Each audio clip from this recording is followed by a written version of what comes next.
everyone. We're back at our Airbnb, and as promised, we're going to do a quick bibliography for you all, just to give you some fun ideas of books you can read to further educate on the topic and just to inspire you to look it up.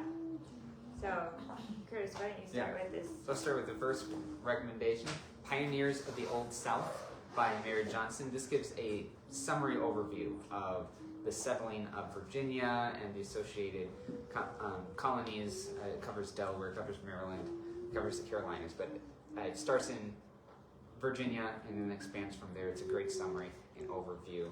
So Mary Johnston, Pioneers of the Old South, and it's entertaining, right? Easy to read. Yeah, very easy to read. This is a very easy to read introduction to the colonies. Right, and I guess if you want to even read just a novel, a very good novel, Mary Johnston also wrote a good novel called To Heaven to Hold, which is it's an epic, I would call it, right? Yeah, that's a good way to describe it. It's a beautiful book, and it describes some of the personal experiences that people would have had coming to Jamestown, the Jamestown brides and all that.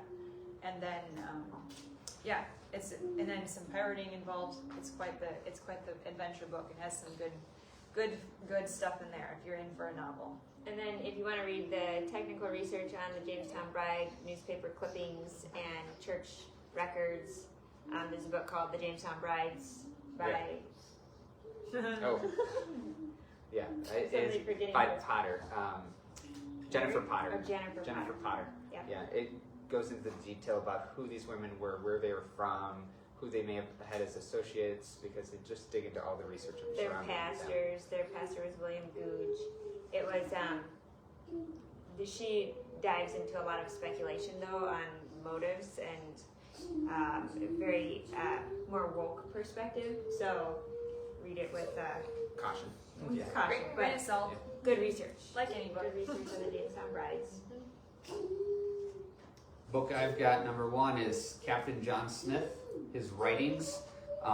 This whole book includes a lot of other perspectives as well, from first-hand accounts of Roanoke, Jamestown, and the first English settlement area, but not for the faint of heart. This is Old English spelling, really wordy. Says the same thing multiple ways. It's a tome. But well worth the time if you want to understand who Captain John Smith was as a man, his backstory, in his own words. In his own words, right? It's an excellent resource, and it includes some of the maps that he drew as well.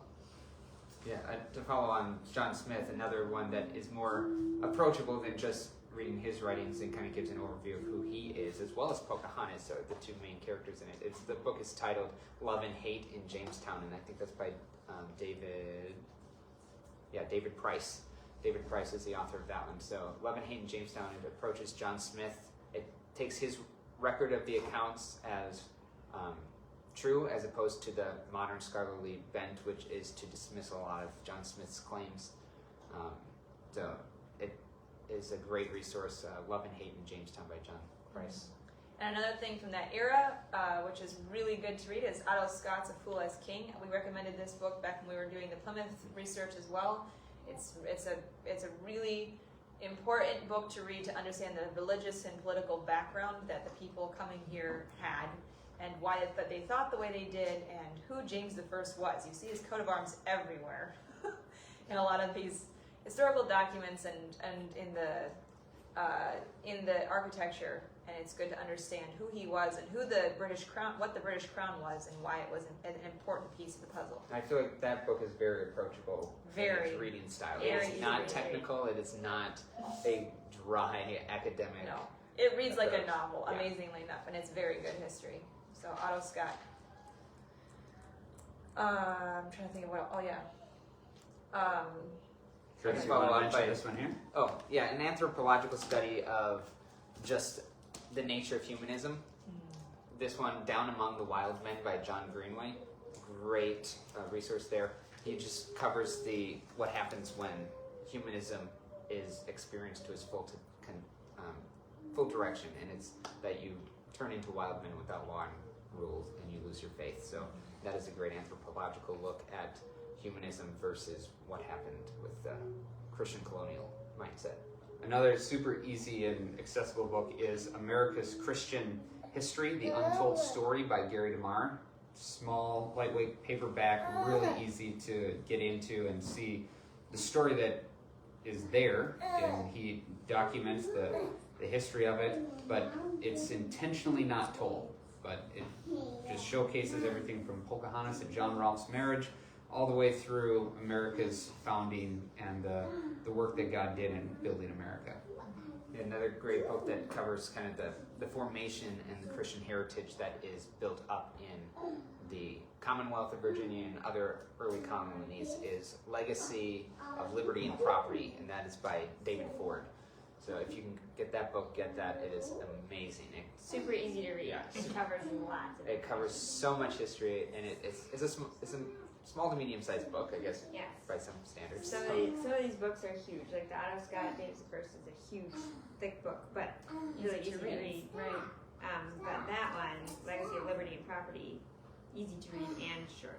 Yeah. And some of them, they have good bibliographies too. So some of these authors also cite other sources, which are amazing. So, And I think our top recommendation for this series, specifically on colonialism in America, is of course Rushdoony's History of America to 1865. Yeah, amazing resource. And you can get that on PocketCollege.com.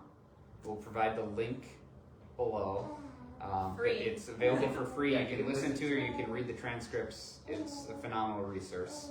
Yeah, it covers everything from all the different perspectives of coming to America, and then the history of the interactions with the native population and the English mindset, and who the people were that moved in, and just the whole history. and one of the books that Rushdoony mentions in that series would be Alexis de Tocqueville's book Democracy in America.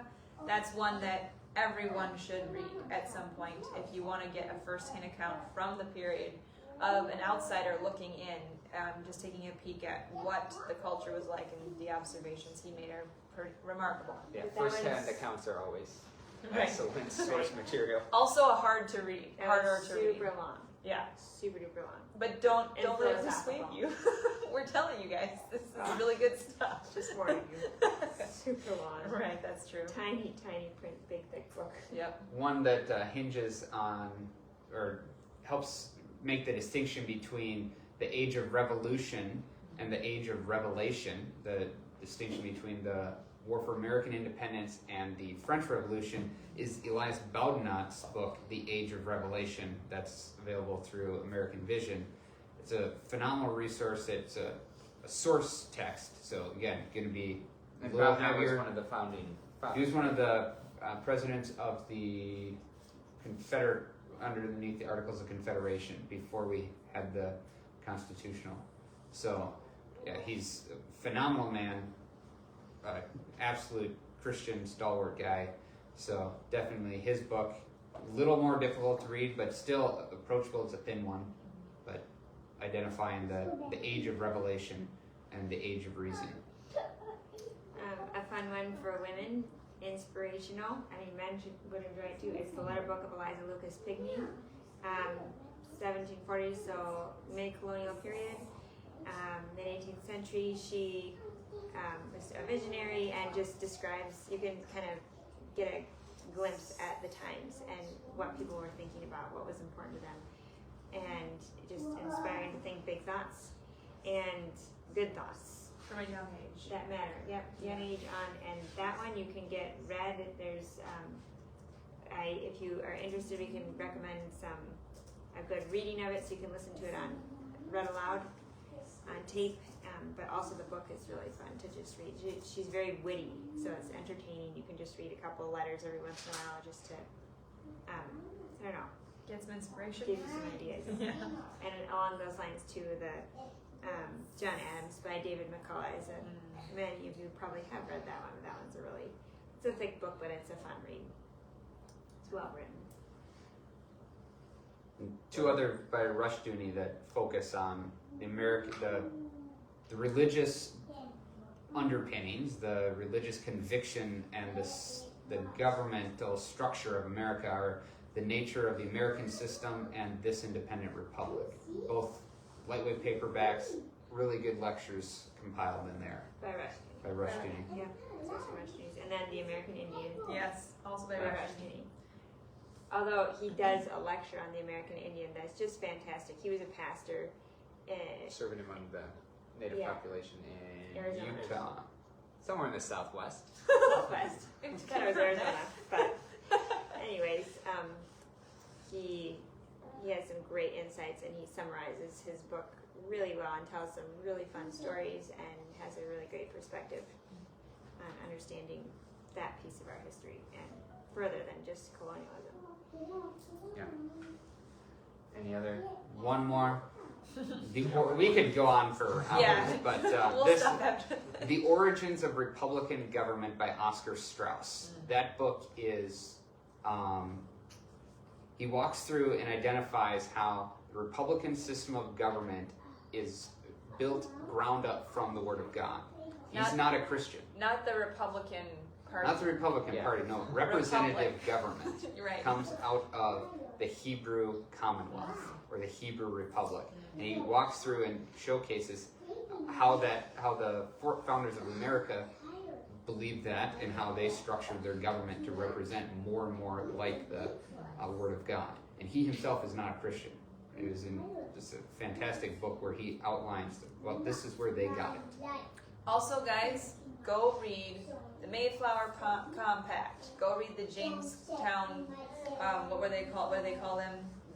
The charter? The charters. Yeah. Read the Articles of Confederation. That's what gave the Continental Congress the permission to get together. Not for the purpose that they actually did, which is to write the Constitution, but that's how they. And then what's the something result? Fairfax result? Yeah. Read those documents. Read them. They're a powerful tool to understand the language and the mindset of those people. Unlike any other, pretty much. So hopefully these are of help to you, and you'll benefit by diving into some of these resources. We encourage you to get those and just dive deeper into this topic. So thanks for joining us and participating with us on this journey of Jamestown and colonialism. See you guys. Thanks for watching.